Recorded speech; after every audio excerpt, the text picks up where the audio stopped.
Ano yan? So, taas ko na.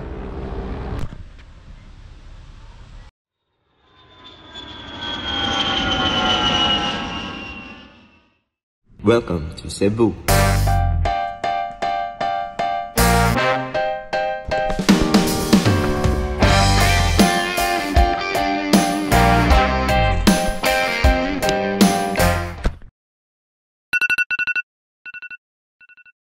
Hey guys, good morning sa inyo. Nandito tayo ngayon sa Cebu and first time ko dito sa Cebu. Una kong gagawin is magjo-jogging sa CC Lex. Actually, naghahanap ako ng mga mapupuntahan dito sa Cebu na di yung usual na tourist spot. From hotel, sumakay lang ako ng Move It papunta ng SM Seaside. Pero ito, bakit ba? Wait lang, ayusin ko shoes ko. Dito, andaan. Noong una, akala ko maikli lang tong CC Lex. Wow!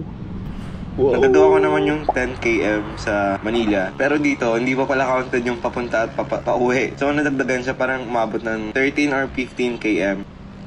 So, taas ko na. Tapos, akala ko malapit lang siya kasi yung peak nung tulay is nandun agad sa malapit sa Cebu City. So, hindi ko nakala na mahaba pa pala siya papunta Cordova. Pagkakita ko after nung peak, nakita ko yung Cordova. Sobrang laki pa pala. Hindi pala. What's up, Cebu? Ganda oh.